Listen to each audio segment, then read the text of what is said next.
பர்திமேயு சுவிசேஷ ஊழியங்கள் வழங்கும் நற்செய்தி நேரம்.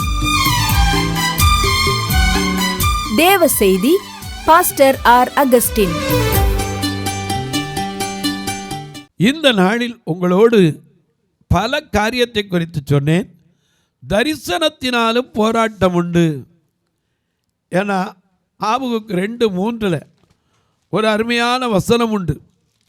உங்கள் வேதத்தில் எங்கே இருந்தாலும் நீங்களும் திருப்பி வாசிக்கும் போது உங்களுக்கே விளங்கும். ஆபகுக்கு 2:3 படி குறித்த காலத்திற்கு தரிசனம் இன்னும் வைக்கப்பட்டிருக்கிறது. முடிவிலே அது விளங்கும். அது முடிவில தான் விளங்கும். அது பொய் சொல்லாது.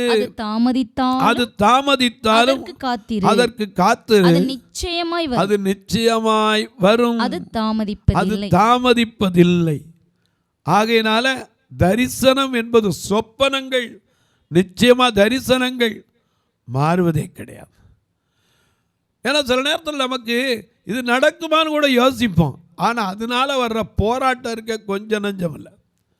உதாரணமாக உங்களுடைய வேதாகமத்தை எல்லாரும் எங்கே இருந்தாலும் இந்த நிகழ்ச்சியை பார்க்கும்போது மறக்கவே கூடாது அப்படின்னு சொல்லியிருக்கேன். என்னன்னு கேட்டால் வேத புஸ்தகத்தை கையில் எடுத்துக்கணும். அப்படி எடுத்து ஆதியாகமம் 37ஆம் அதிகாரம் 5வது வசனத்தை அப்படி எல்லாரும் தேடி எடுத்துக்கிங்களா? காலங்கள் கடந்து போனதே ஏசையா, உம்மை அறிந்து கொள்ளாமல் வீணானது. எல்லாருக்கும் தெரியும். காலங்கள் கடந்து போனதே ஏசையா, அறிந்து கொள்ளாமல் வீணானது. உம்மை அறிந்து கொள்ளாமல் வாழ்க்கை வீணானது. பரலோக தேவனே, பார்வோற்றும் ராஜனே, பரலோக தேவனே, பார்வோற்றும் ராஜனே, இனி நான் உம்மை விட மாட்டேன். இந்த பாவினா இனிமேலும் உம்மை விட மாட்டேன். இந்த பாவினா இனிமேலும் உம்மை விட மாட்டேன். காலங்கள் கடந்து போனதே அறிந்து கொள்ளாமல் வீணானது. உம்மை அறிந்து கொள்ளாமல்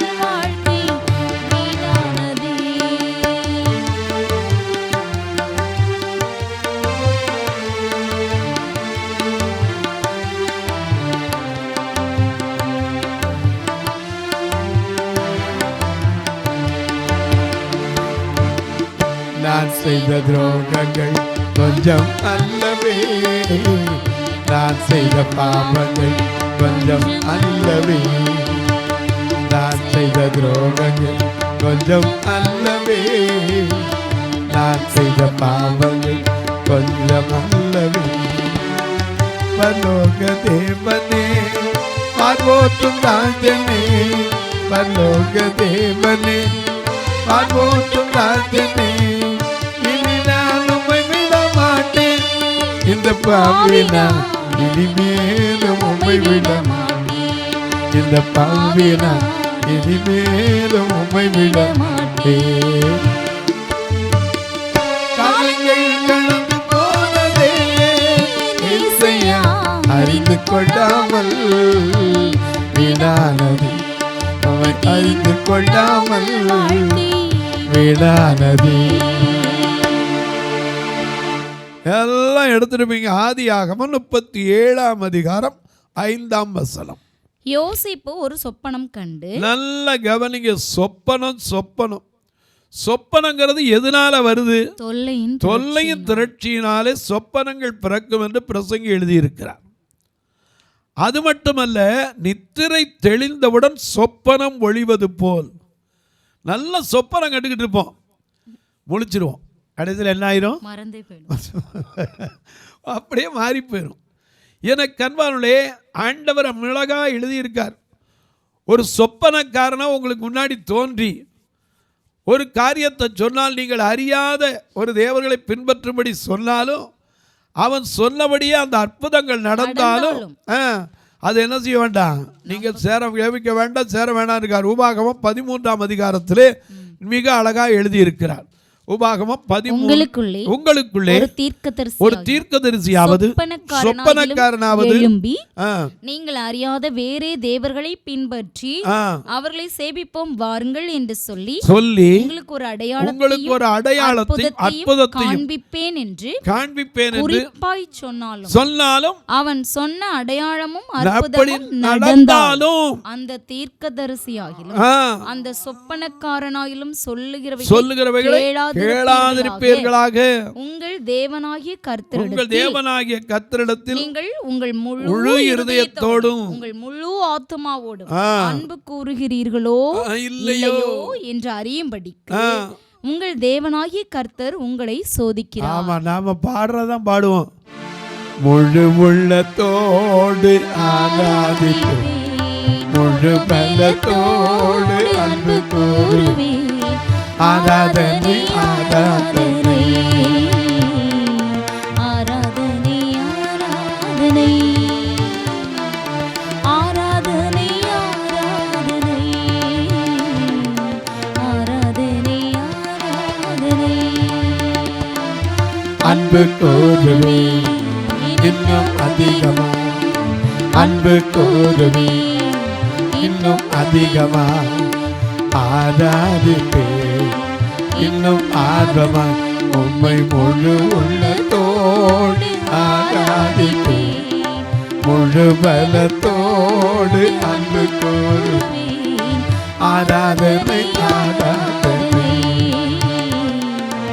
ஆராதனை ஆராதனை ஆராதனை ஆராதனை ஆராதனை. எனக்கு அன்பானுடைய யோசேப்பு ஒரு சொப்பனம் கண்டான். வாசிங்க 37ஆம் அதிகாரம் 5ஆம் வசனம். யோசேப்பு ஒரு சொப்பனம் கண்டு அதை தன் சகோதரருக்கு அறிவித்தான். அதிநிமித்தம் அவனை இன்னும் அதிகமாய் பகைத்தார்கள். அப்பா அப்பா, போராட்டம் பகைகள் எப்படி உண்டாகுது தெரியுமா? சில நேரத்தில் ஆண்டவர் காண்பிக்கிற சொன்னாலும் பிரச்சனை தான். எரேமியா சொன்னதுனால தூக்கி என்ன போட்டாங்க? ஆதி எரேமியா 38 பார்க்கிறோம். 6ஆம் வசனத்தில் அவனை உளையான சேற்றில் தூக்கி போட்டாங்க. ஒரு கால் எடுத்தா இன்னொரு கால் உள்ள போகும், இந்த கால் எடுத்தா அந்த கால் உள்ள போகும். அப்படிப்பட்ட உளையான சேற்றில் தூக்கி போடப்பட்ட காரணம் என்ன தெரியுமா? தீர்க்க தரிசனம். என கண்பானுடைய சொப்பனங்கள், தரிசனங்கள். சொப்பனங்கிறது நித்திரை தெளிந்த உடனே என்ன செய்யணும்? ஒளிஞ்சு போயிடும். ஆனால் இவனுக்கு ஞாபகம் இருக்கு, கரெக்டாக ஞாபகம் இருக்கு. ஒரு சொப்பனம் கண்டு அதை தன் சகோதரருக்கு அறிவித்தான். இது தரிசனம். சொப்பனமா இருந்தா தொல்லையும் திரட்சியினால யோசேப்புக்கு என்ன தொல்லை இருந்துச்சு? ஒன்றும் கிடையாது. அவன் பாட்டை என்ன செய்வான்? சந்தோஷமா தெரிஞ்ச யூத், அந்த யூத்லெஸ் லைஃப் சந்தோஷமா இருந்தான். தாவீதுக்கு அப்படித்தான். என்னைக்கு அபிஷேகம் வந்துச்சோ அன்னையிலேருந்து அவனுக்கு என்ன வந்துருச்சு? போராட்டம். அபிஷேகத்தினாலே போராட்டம் உண்டு. அது வரைக்கும் அப்பா அம்மா பற்றியோ எதை பற்றியும் கவலைப்பட மாட்டான். அவர் வாட்டில் என்ன செய்வார்?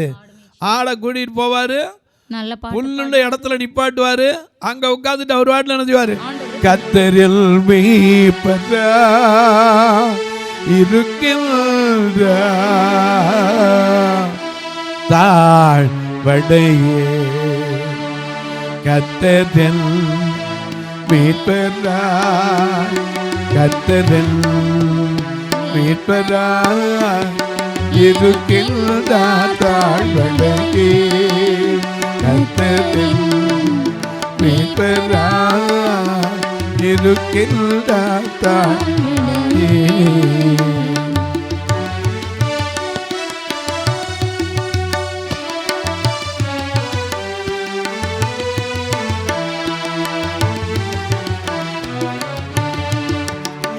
அவர் புல்லுள்ள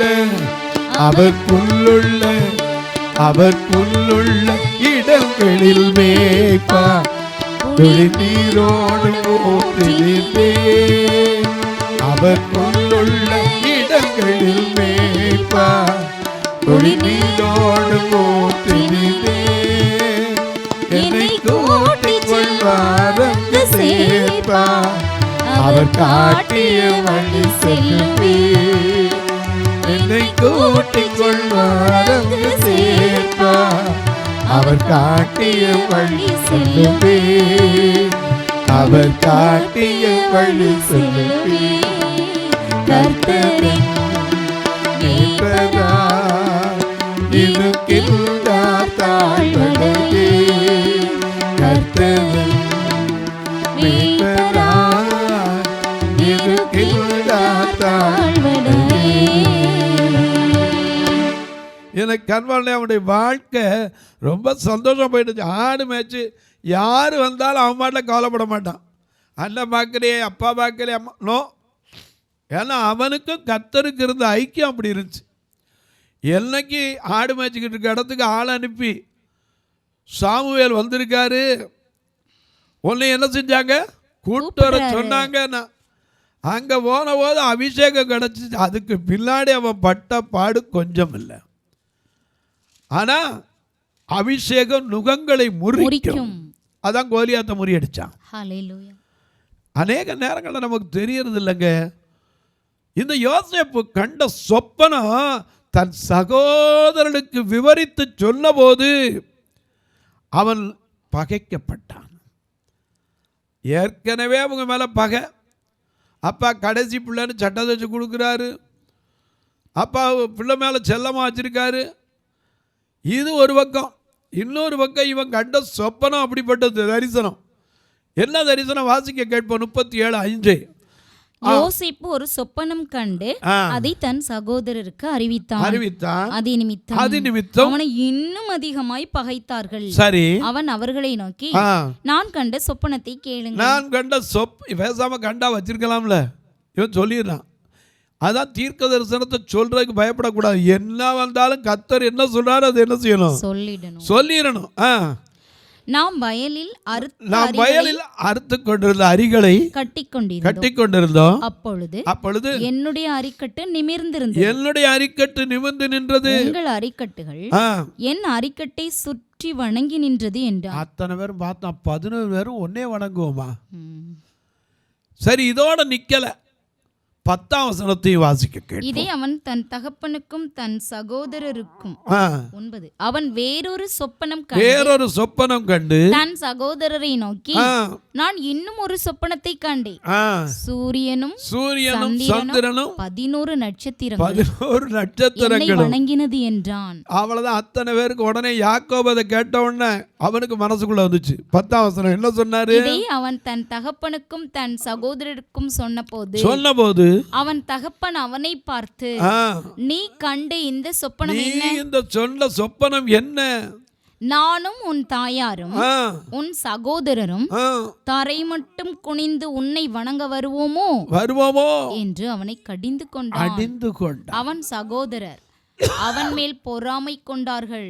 அது மட்டும் இல்ல, 19ஆம் வசனத்துல ஒருவரை நோக்கி, சொப்பனக்காரன் வருகிறான், நாம் அவனை கொன்று ஒரு குழியில அவனை போட்டுவிட்டு துஷ்டமிருகம் அவனை பட்சித்தது என்று சொல்லுவோம். வாருங்கள், அவனுடைய சொப்பனங்கள் எப்படி நிறைவேறும் முடியும் பார்ப்போம் என்றார்கள். இப்படி யோசேப்ப குழியில ஓட்டாங்க, துன்பப்படுத்தினாங்க. பேசாம இருந்தது அவனுக்கு இந்த தரிசனத்தை சொன்னதுனாலதான். ஆண்டவர் சிலரை சொல்லியிருக்காரு. பவுலுக்கு சொன்னார்ல, நீ கண்டவைகளையும் நான் உனக்கு தரிசனமாகி காண்பிக்க போகிறவையும். அப்போஸ்தலர் 26:15 பார்க்கிறோம். அப்பொழுது நான், ஆண்டவரே நீர் யார் என்றேன். அதற்கு அவர், நீ துன்பப்படுத்துகிற இயேசு நானே. இப்பொழுது நீ எழுந்து காலூன்றி நில். நீ கண்டவைகள் நான் உனக்கு தரிசனமாகி காண்பிக்க போகிறவைகளை குறித்து உன்னை ஊழியக்காரனும் சாட்சியாகவும் ஏற்படுத்துகிறதற்காக தரிசனமானே. கண்டவைகளை தரிசனமாய் காண்பிக்க போகிறதை குறித்து சாட்சியா நிக்கணும். சாட்சியா நின்னா என்ன வரும்? பகை வரும். நாம சொல்லும்போது நிந்திக்கப்படுவோம். யோசேப்பு நிந்திக்கப்பட்டான்ல. 18ஆம் வசனத்தில் அவன் தூரத்தில் வரும்போதே அவனுக்கு விரோதமாக அவனுடைய சகோதரர்கள் சதி ஆலோசனை பண்ணினாங்க. என்ன சதி ஆலோசனை? இந்த வாரம் சொப்பனக்காரன் இவனை கொன்று எனது அந்த குழியில் உள்ள ஓட்டுருவான், எப்படி வந்து நடக்குதுன்னு பார்ப்போம். எனக்கு அன்பானவர்களே, அநேக நேரங்களில் நாம் நினைப்போம் எப்படி நடக்கும். கர்த்தர் செய்ய நினைத்தது ஒருபோதும் தடைபடாது. கர்த்தர் செய்ய நினைத்தது ஒன்றும் தடைபடாது. ஏன்னா அவர் ஆராய்ந்து முடியாத பெரிய காரியங்கள், எண்ணி முடியாத அதிசயங்களை செய்கிறவர். அதனால தான் நாம் அடிக்கடி பாடுறோம், அதிசயங்கள் செய்கிறவர் அருகில் இருக்கிறார், அற்புதங்கள் செய்கிறவர் நமக்குள் வசிக்கிறார்.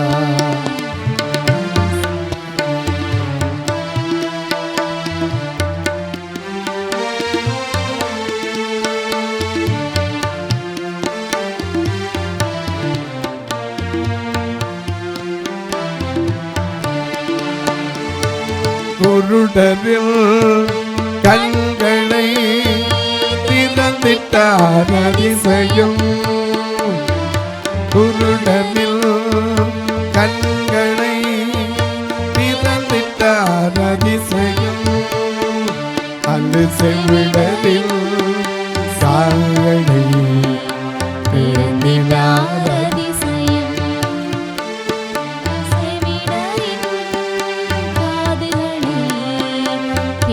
செய்தார் அதிசயம்,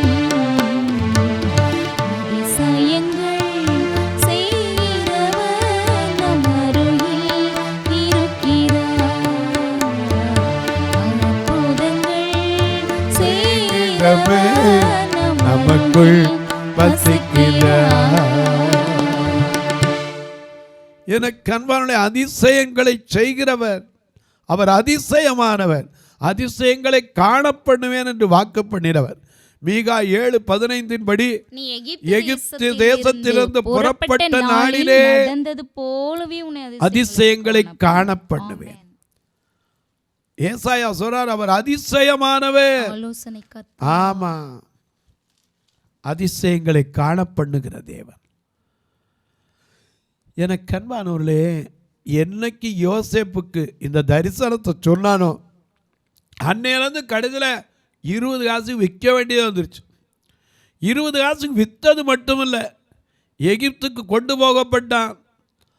அவன் நிமித்தம் கர்த்தர் அந்த வீட்டையே ஆசீர்வதிச்சிருந்தார். இருந்தாலும் அங்கேயும் பாடு, அங்கேயும் எப்படியாவது பாவத்திலேயாவது உழ வச்சிடணும். இவ்வளோ தேவனுக்காக நிற்கிறான், பாவத்தில் விழட்டுமே. அவன் பாவத்திற்கு விலகி ஓடின போது அவமானம், நிந்தை, சிறைச்சாலை, காரணமே இல்லாத காயங்கள். நீதிமொழிகளில் வாசிக்கிறோம் இல்லையா? நீதிமொழிகள் 23:29 வாசிக்கிறோம், ஐயோ யாருக்கு யாருக்கு யாருக்கு பல காரியத்தை எழுதியிருக்கார். நீதிமொழிகள் 23:29, ஐயோ யாருக்கு வேதனை, யாருக்கு புலம்பல், யாருக்கு ரத்தம் கலங்கின கண்கள், யாருக்கு சண்டைகள், யாருக்கு புலம்பல், யாருக்கு காரணமே இல்லாத காயங்கள். எனக்கு எத்தனை பேரு காரணம் இல்லாத காயத்தை அனுபவித்துக் கொண்டிருக்கலாம். யோசேப்பு என்ன காரணம்? கண்டதை சொன்னான், அவ்வளவுதான். ஆனா காரணமே இல்லாம குழியில போட்டு கதற விட்டு கடைசியில் எகிப்துக்கு அடிமையா விற்கப்பட்டு ஆறுதல் சொல்லக்கூட ஒருத்தர் இல்லாம குற்றம் சாட்டப்பட்ட அவமானங்களை ஏற்றுக்கொண்டு காத்திருந்தானே. ஏனையா? தரிசனத்தினாலே போராட்டம் உண்டுங்க. எரேமியாவை கர்த்தர் ஏற்படுத்தினது எதுக்காக?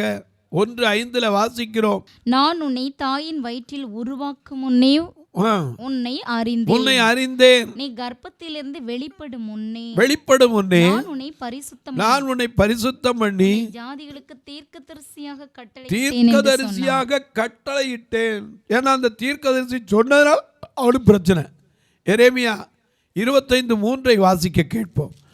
எரேமியா 25:3 ஆமோனின் குமாரனாகிய யோசியாவின் 13ஆம் வருஷம் துவக்கி இந்நாள் மட்டும் சென்ற இந்த 23 வருஷமாக. எத்தனை வருஷம்? 23 வருஷமாக கர்த்தருடைய வார்த்தை எனக்கு உண்டாயிற்று. அது மட்டும் போல 20:9 பாருங்க. சில நேரம் அவர் தீர்க்கதரிசனம் சொல்லக்கூடாதுன்னாங்க. ஆதலால் நான் அவரை பிரஸ்தாபம் பண்ணாமலும் இனி கர்த்தருடைய நாமத்திலே பேசாமலும் இருப்பேன் என்றேன்.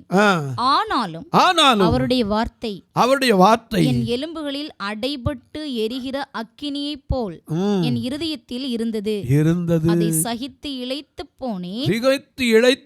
எனக்கு பொறுக்க கூடாமற் போயிற்று. கர்த்தருடைய வார்த்தை அடக்கி வைக்க கூடாது. சொல்ல வேண்டியதை சொல்லணும். எனக்கு அன்பானுடைய நாம் அநேக நேரங்களில் மனுஷரை பார்த்து சொல்ல வேண்டியதை சொல்லாமல் இருந்துடக்கூடாது. கர்த்தர் என்ன சொல்கிறாரோ அது அப்படியே என்ன செய்யணும். அவர் உங்களுக்கு என்ன சொல்லுகிறாரோ அதன்படியே செய்யுங்கள். அப்போ அவர் நம்ம சொன்னதை மறைச்சு வைக்கலாமா? அநேக காரியம் உண்டு. உங்களுக்கு தரிசனத்தினால, வாக்கு தத்தத்தினால, ஜெபத்தினாலேயும் போராட்டம் உண்டு. தானியேல் என்ன குற்றம் பண்ணா? எந்த தவறு பண்ணலையே. 6 நாளின்படி அவன் மேலே எந்த குற்றமாக சாட்ட முடிஞ்சா? ஆனால் எப்போதும் ஜெபிப்பான். என்ன வந்தாலும் ஜெபிப்பான். தன்னை சிங்கக்கவியில் போட போகிறதுக்கும் ஜெபிப்பான்.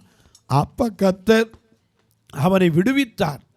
அதனால தான் தானியேல் 6:20 கேட்குறான், ஜீவனுள்ள தேவனுடைய தாசனாகிய தானியேலே, இடைவிடாமல் ஆராதிக்கிற உன் தேவன் தப்புவிக்க வல்லவராய் இருந்தாரா? இருந்தார். சிங்கக்கவியோ சூளை நெருப்போ அவர் என்னை காத்திடுவார். தொலைக்காட்சியில் பார்க்கிற என் அன்பு மக்களே, இந்த நிகழ்ச்சியை நாள்தோறும் பார்க்குறீங்க, கேட்குறீங்க, சந்தோஷப்படுறீங்க, ரொம்ப நல்லது. ஆனால் போராட்டத்தோடு யாரெல்லாம் இருக்கீங்களோ, உங்கள் போராட்டத்துக்கு பின்னாடி ஒரு பெரிய நன்மை இருக்குங்க. நானும் ஒரு காலத்தில் அது தெரியாமல் தான் கண்ணீராமல் போகிறோன்னு யோசித்தேன். ஏன் என்னை படைச்சிங்க? இப்படி நான் இருந்து யாருக்கு பிரயோஜனம்? எனக்கு அன்பானவர்களே, ஆண்டவர் சொன்னார், ஏற்ற காலத்தில் உயர்த்தினார். இன்னைக்கு எத்தனையோ பேர் பார்த்து, ஐயா செய்தியை கேட்டேன், ஐயா நல்லா இருக்கியா. நம்மகிட்ட என்ன இருக்குது? ஒன்றும் கிடையாது. அவருடைய வார்த்தை பேசுகிறது, அவருடைய வார்த்தை, அவர் கொடுக்குற ஆசீர்வாதம், அவர் கொடுக்குற கிருபை, அவர் கொடுக்குற பலன். இதில் நாம் பெருமைப்படுறதுக்கோ என்ன இருக்குது? எனக்கு அன்பானுள்ளே, இந்த நிகழ்ச்சியை பார்க்குற நீங்கள் கர்த்தருடைய நாமத்துக்கு மகிமையை செலுத்துங்க. இதை தொடர்ந்து வருவதற்காக ஜெபிங்க. எங்கள் சபையில் வந்து எப்போமாவது முடிஞ்சால் நீங்களும் வந்து பார்க்கலாம். 2 சபை உண்டு, 2மே பார்வையற்ற மக்கள். சொல்லப்போனால் அதோடு வந்து உட்காரவங்க யாராக இருக்கும்? விதவை தாய்மார். இன்னும் சொல்லப்போனால் ரொம்ப ஏழ்மையில் இருக்கிறவங்க, யாரும் இல்லைன்னு கைவிடப்பட்டவங்க, அப்படிப்பட்டவங்க தான் வந்து உட்கார்றாங்க. திருநெல்வேலியில் இந்த கண்ணீராவில் கூட்டிகிட்டு வர்றதுக்கே மட்டும் ஒரு வாரத்துக்கு 4000 வேனுக்கு செலவழிப்போம். கூட்டிகிட்டு வரதோடு இல்லை, சத்தியத்தை சொல்கிறதோடு அவங்கள சும்மா அனுப்புகிறல, எல்லாரையும் சாப்பிட வச்சு தான் அனுப்புகிறோம். உங்கள் பிறந்த நாள், திருமண நாள் போன்ற நல்ல நாட்களை ஒரு ஆகாரம் கொடுக்க உதவலாம். ஒரு நாள் நிகழ்ச்சியை தாங்க உதவலாம். ஒருவேளை ஐயா கட்டுமான பணி, இன்னும் திருநெல்வேலியில் இன்னொரு அறை கட்டினா கூட நல்லது. ஏன்னா இருக்கிறக்கு இடம்பத்தில் மக்கள் உள்ளே இருக்காங்க. இதற்காக உதவலாம். இந்த பார்வையற்ற மக்கள் கண்ணாக உதவுற ஊன்றுகோலுக்கு உதவலாம். ஏன் நல்ல ஆடைகள் சில கொடுப்பதற்கு உதவலாம். எனக்கு அன்பாளே, அது மட்டும் இல்லை, ஒருவேளை நீங்கள் தொழில் வச்சுருப்பீங்கன்னா இவர்களுக்காக மளிகை ஜாமான், குடும்பங்களுக்கு 2 பேர் ஹஸ்பண்ட் அண்ட் ஒய்ஃப் குடும்பம் இருந்தால் அவர்களுக்கு உதவக்கூடிய மளிகை சாமான்கள், அதாவது மசாலா பொருட்கள் அப்போதான் கொடுக்கலாம். ஒருத்தர்லாம் பார்த்திங்கன்னா சீரகம் மாதம் பெருஞ்சீரகம் 100, சிறுஞ்சீரகம் 100, ஏன் அது மட்டும் இல்லை வெந்தயம் 100, கடுகு 100, இப்படி சில காரியங்களெல்லாம் பொள்ளாச்சியில் இருக்கார் ஒரு மனுஷன். அவர் மாதந்தோறும் கொடுத்துக்கிட்டு இருக்கார். இது போல் நீங்களும் உங்கள் தொழிலில் கர்த்தர் ஏவினா தாங்கலாம். ஆனால் திரும்ப சொல்ல கட்டாயமல்ல, விசனமாயல்ல. ஐயா நாங்கள் தூரத்தில் இருக்கோம், இந்த ஊழியத்தை தாங்கன்னு நினைக்கிறோம், எப்படி உங்களை தொடர்பு கொள்வது? இதில் 2 நம்பர் ஜிபே, ஃபோன்பே வந்துக்கிட்டே இருக்கும். 98421 பார்த்தீங்கன்னா பிஜிஎம் அகஸ்டின் வரும். 944 பார்த்தீங்கன்னா பிளைண்ட் மினிஸ்ட்ரிஸ் அகஸ்டின் வரும். இது வழியாக தொடர்பு கொள்ளலாம். உங்கள் ஜபக்காரி எது இருந்தாலும் காலை 10லேருந்து 5 மணிக்குள்ளே எப்போதும் சொல்லலாம். உங்களுக்காக நான் ஜெபிக்க காத்திருக்கிறேன். இப்போ உங்களுக்காக ஜெபிக்கட்டுமா? நல்ல பிதாவே, போராட்டம், இந்த போராட்டம் நிறைந்த உலகத்தில் நாங்கள் ஓட்டப்பந்தயம் ஓடுகிறோம். பெற்றுக்கொள்ளத்தக்கதாய் ஓட உதவி செய்யும். நெருங்கி வருகிற பாவங்களை உதறி தள்ளிவிட்டு விசுவாசத்தை துவக்குகிறவர் முடிக்கிறவருமான நீர் நியமித்த ஓட்டத்தில் பொறுமையோடு ஓட நல்ல போராட்டத்தை போராடினேன், ஓட்டத்தை முடித்தேன், விசுவாசத்தை காத்துக்கொண்டேன், நீதியின் கிரீடம் எனக்கு வைக்கப்பட்டிருக்கிறது என்று சொல்லத்தக்க மரண பரியந்த உண்மையாறு அப்பொழுது ஜீவ கிரீடத்தை கருவேன் என்ற வெளிப்படுத்தல் 2:10 கர்த்தர் அந்த கிரீடத்தை பெறுவதற்கு என்ன எங்களை தகுதிப்படுத்தும். இந்த ஊழியத்தை தாங்குகிற, ஜெபிக்கிற, கொடுக்கிற எல்லா மக்களையும் ஆசீர்வதியும். பிறந்த நாள், திருமண நாளை நினைவு கூறுகிற மக்களுக்காய் ஜெபிக்கிறேன். ஒவ்வொரு குடும்பத்தின் கண்ணீருக்காய் ஜெபிக்கிறேன், கவலைகளுக்காய் ஜெபிக்கிறேன், வியாதியில போராட்டம் உள்ளவர்களுக்காய் ஜெபிக்கிறேன், பிசாசின் போராட்டத்தோடு பல நாட்கள் இருக்கிற மக்களுக்காய் ஜெபிக்கிறேன், சரீரத்தில் இருக்கிற பலவீனத்தினாலே வெளியே சொல்ல முடியாத போராட்டத்தோடு காத்திருக்கிற ஒவ்வொருவருக்காய் ஜெபிக்கிறேன். ஒவ்வொருடைய கண்ணீரும் களிப்பாய் மாறட்டும்.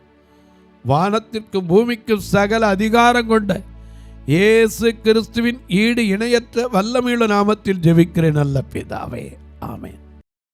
சபை ஆராதனை ஞாயிறு காலை 10 மணி முதல் 12 மணி வரை.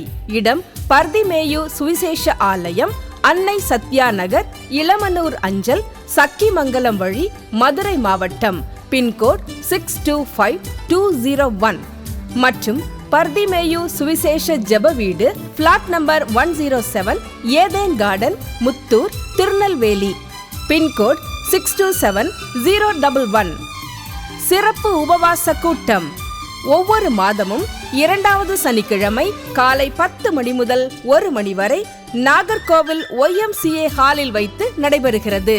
மற்றும் ஒவ்வொரு மாதமும் 4வது சனிக்கிழமை காலை 10 மணி முதல் 1 மணி வரை திருநெல்வேலி புதிய பேருந்து நிலையம் அருகில் உள்ள கிரேஸ் ஹாலில் வைத்து நடைபெறுகிறது. எங்கள் எல்லா ஆராதனைகளிலும் கலந்து கொண்டு தேவனை மகிமைப்படுத்த அன்பாய் அழைக்கிறோம். உங்கள் உதாரத்துவமான காணிக்கைகளினால் இவ்வூழியத்தை தாங்க விரும்பினால் R Augustine, account number 5021364331, IFSC code IDIB 000B066, Indian bank, BP Kulam, Madurai.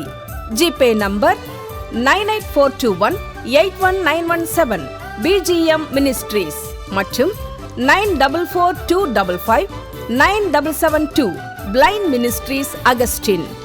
உங்கள் தொடர்புக்கு பாஸ்டர் ஆர் அகஸ்டின், பர்திமேயு சுவிசேஷ ஊழியங்கள், நாகமலை, புதுக்கோட்டை, மதுரை 625019. தொலைபேசி எண்கள் 9842181917 மற்றும் 9442559772. கர்த்தர் தாமே உங்களை ஆசீர்வதிப்பாராக.